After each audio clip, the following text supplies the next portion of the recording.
3776. Check us out on livestream.com. You'll see me and Paul waving at you right now. Type in Tuck and O'Neill in the actual search engine in the corner. Also, check in with us at sportstalkflorida.com and on the TuneIn app under Sports Talk Florida. Guys, let's talk about the East region right now. Paul, take it away.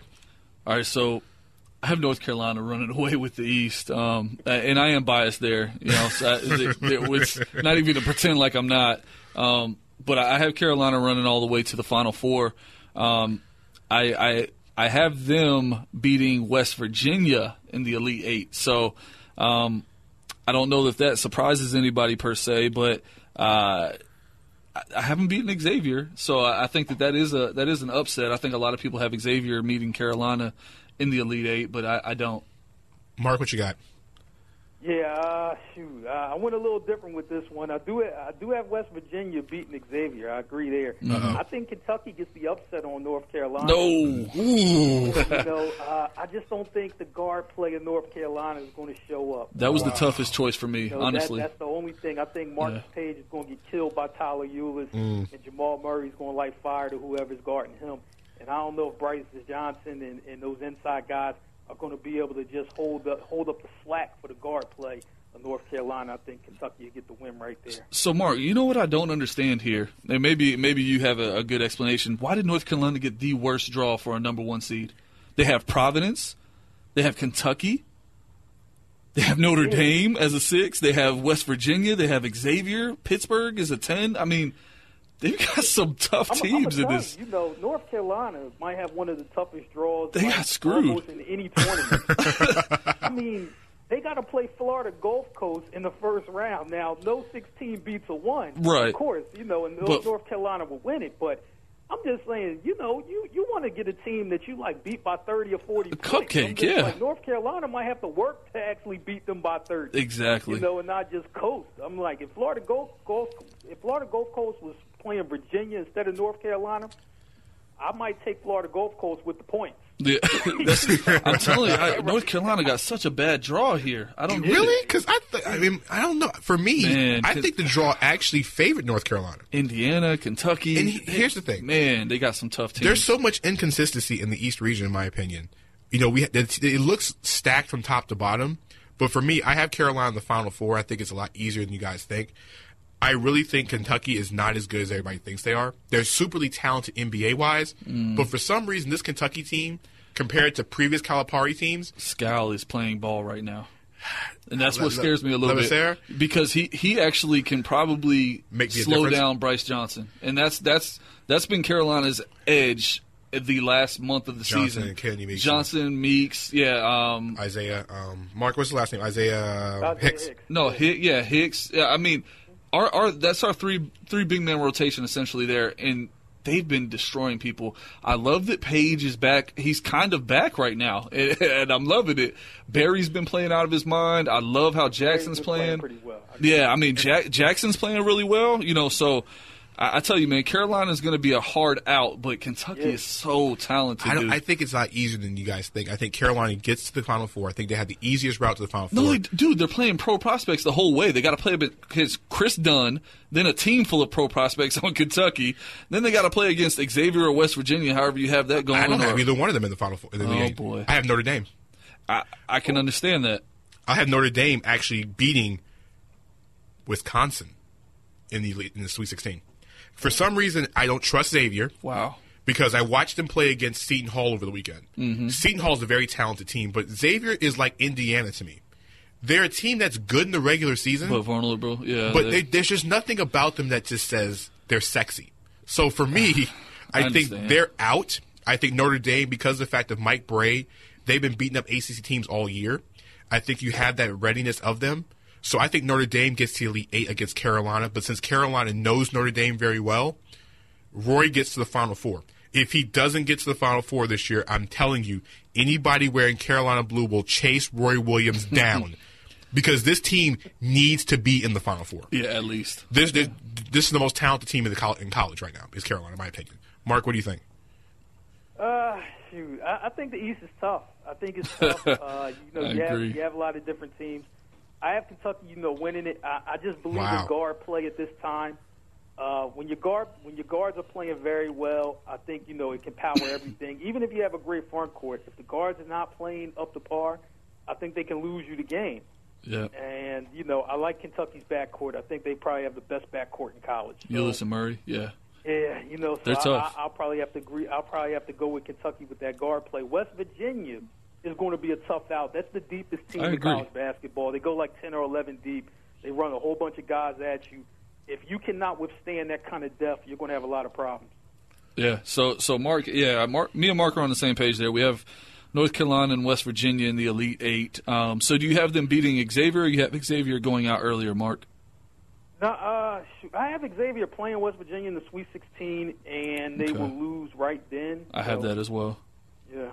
Okay, so me and Mark are pretty similar there in the East, and Danny has Notre Dame as the surprise, coming into the Elite Eight against North Carolina. So there's your East. I mean, I don't know what else we can really say there, except there's a lot of variables. I think this is the upset bracket of the tournament, quite honestly. I think the West will be. I think the West will be the one that'll get people's brackets destroyed.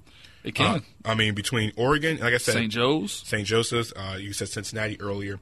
I think Oklahoma wins the bracket, but I think the bracket that somebody's bracket will get killed, I think will be the South, because I think Kansas won't make it out the first weekend. Guys, let's go to the Midwest region. Yeah, Paul.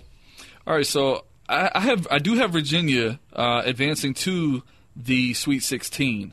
So I have them losing to Iowa State in the Sweet 16. Iowa State will be taking on Michigan State, which I don't think should be a surprise there. If you don't have Michigan State in the Elite Eight, I don't know what you're doing with your bracket. So I have Iowa State and Michigan State in the Elite Eight. Michigan State basically walks. I have them walking through Daytona and Utah.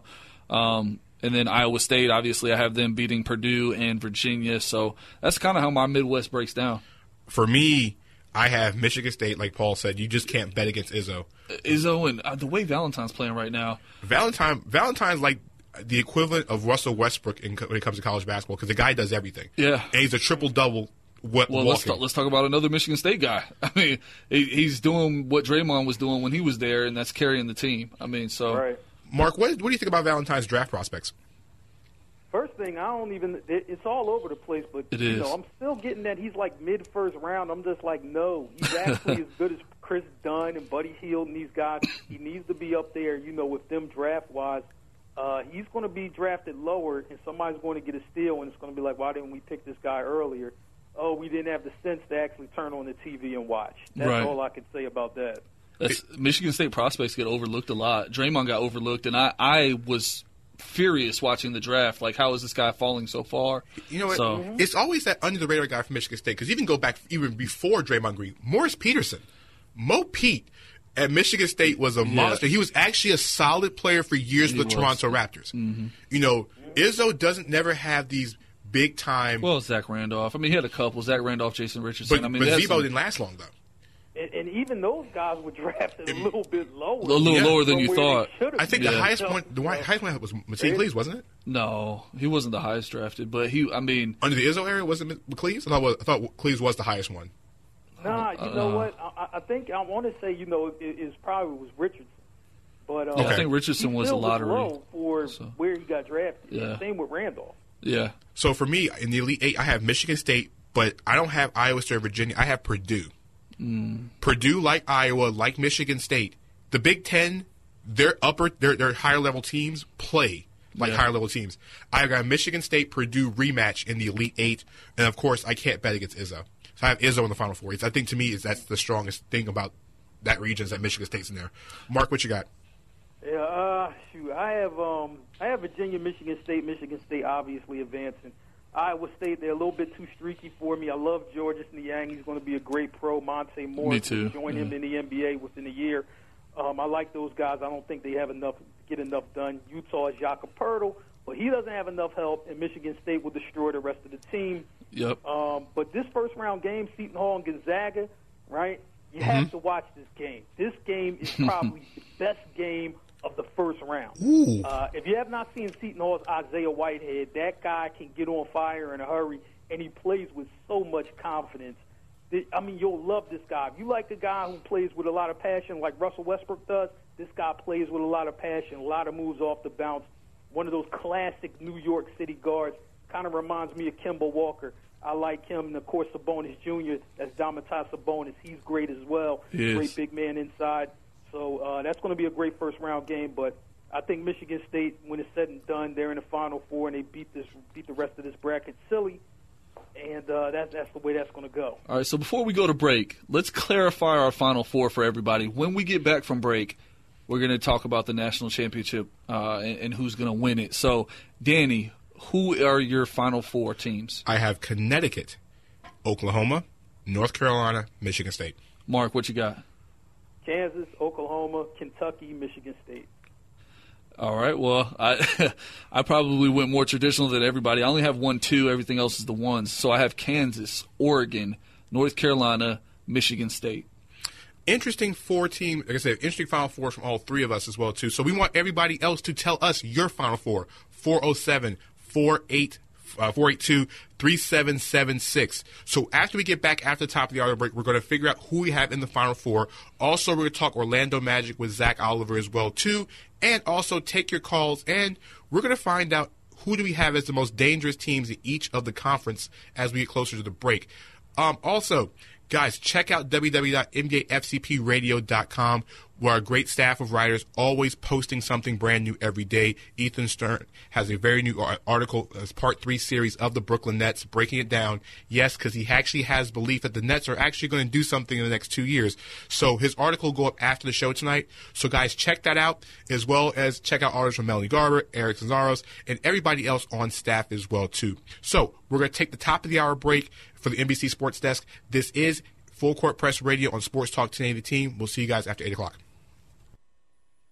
Lock us in. Sports Talk 1080 The Team. Orlando.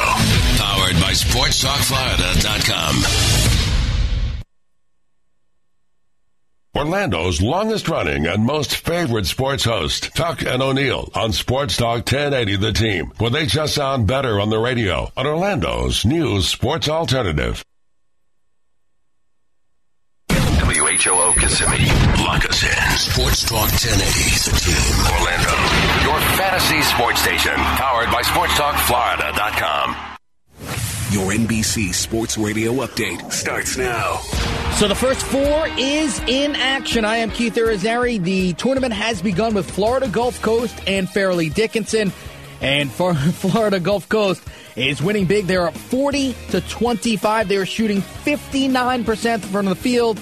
As for Fairleigh Dickinson, just 22. Following that, later this evening, Vanderbilt and Wichita State both are 11 seeds. Wade Baldwin from the Commodores shared the fact that his team had some prep to do. I didn't know who they were until yesterday. They told us about their team, so I'm not really familiar with them at all. But I was last night, I will be a lot today. These are 2 of the best defensive teams in America. Wichita State, 6th in field goal percentage defense, and they led the nation in points per game allowed at 59.3. Vandy, 7th nationally in field goal percentage. Over to the NFL, where the Broncos decided to match the offer sheet that Miami had given C.J. Anderson, means he heads back to Denver. Anderson's contract reportedly 4 years now, $18 million. NBC Sports Radio's Mike Florio on the deal. But it's one thing to have him under contract for 1 year at 2.5. It's another thing to have him for 4 years. And the market was set by the Dolphins. They can feel that it's a fair deal. And the fact that the Broncos matched, the message is Anderson is the guy going forward. Ronnie Hillman is a free agent. He may not be back, but they're making the commitment to Anderson. He's going to be the lead dog now. The Patriots have traded Chandler Jones to the Cardinals for offensive lineman Jonathan Cooper and a second-round pick in this upcoming draft. The Ravens have signed wide receiver Mike Wallace, 2 years, $11.5 million. Quick check of the NBA scoreboard. Pacers leading the Celtics 43-39, 15 seconds to go in the second. And at the half, it's the Magic 61, Nuggets 46. I'm Keith Irizarry. This is NBC Sports Radio. Yeah, Tony P. And I'm applying full court pressure, baby. Understand me. Understand? Let's go. Man, I'm up the blind, I don't see no D. Posted with the squad, come and see about me. Hands up in the air now. Wave 'em round like you really don't care now.